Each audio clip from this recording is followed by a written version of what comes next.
BJP के जयंत चौधरी के घर बुलाने यानी कि बीजेपी ज्वाइन करने के ऑफर पर जयंत चौधरी ने जवाब दिया है। आपको बता दें कि बीजेपी के साथ आने के ऑफर पर जयंत चौधरी का जवाब आया है कि मैं कोई चवन्नी नहीं कि पलट जाऊं। ये बात जयंत चौधरी ने कही है। आपको बता दें कि बीजेपी ने बकायदा ऑफर दिया था, कहा था कि हमारे लिए आपके दरवाजे खुले हैं। किसानों पर लाठी पड़ी तो ये कहां थे? जयंत चौधरी ने ये बात कही है।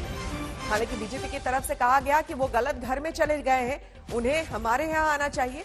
लेकिन उनके इस ऑफर पर यानी कि बीजेपी के इस ऑफर पर अब जयंत चौधरी ने जवाब दिया है। उन्होंने कहा है कि मैं कोई चवन्नी नहीं हूं कि पलट जाऊं। ये साफ तौर पर जयंत चौधरी ने कहा है और अपना इरादा जो है वो जता दिया है। किसानों के मुद्दे पर उन्होंने कहा कि किसानों पर लाठी पड़ी थी, तब ये लोग कहां थे। आपको बता दें कि कुछ समय पहले गृह मंत्री और बीजेपी के वरिष्ठ नेता अमित शाह ने बुधवार को पश्चिमी यूपी के जाट नेताओं के साथ बैठक की थी और इसमें बीजेपी सांसद प्रवेश वर्मा के आवास पर चुकी ये बैठक हुई थी।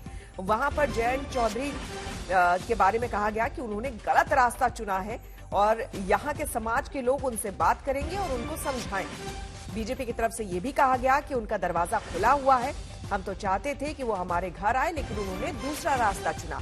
अब इसी के जवाब में उन्होंने कहा है कि भाईचारे से किसी को एलर्जी नहीं है। जयंत चौधरी का जवाब आया है। उन्होंने कहा है कि भाईचारे से किसी को एलर्जी नहीं है, लेकिन किसानों पर जब लाठी पड़ी थी तब कहां थे, ये सवाल उठाया है जयंत चौधरी ने। क्योंकि खुद अमित शाह जो कि एक तरह से राजनीति के चाणक्य कहे जाते हैं, बीजेपी के चाणक्य कहे जाते हैं और पिछले जितने भी चुनाव हुए हो, चाहे 2017 का चुनाव हुआ हो या उससे पहले जो लोकसभा चुनाव हुए हो, उसमें अमित शाह का एक काफी अहम रोल रहा है। ऐसे में वो अच्छी तरह से जानते हैं कि पश्चिमी यूपी में, खास करके इस इलाके में जहां अभी वो है, वहां पर जाट समुदाय कितना स्ट्रांग है।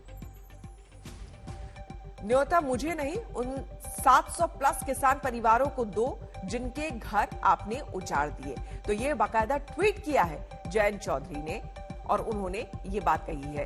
तो आरएलडी अध्यक्ष जयंत चौधरी ने बाकायदा ये ट्वीट किया है और ये सब तब हो रहा है जबकि बीजेपी की तरफ से एक तरह से ऑफर उन्हें गया था कि उन्हें बीजेपी ज्वाइन कर लेना चाहिए।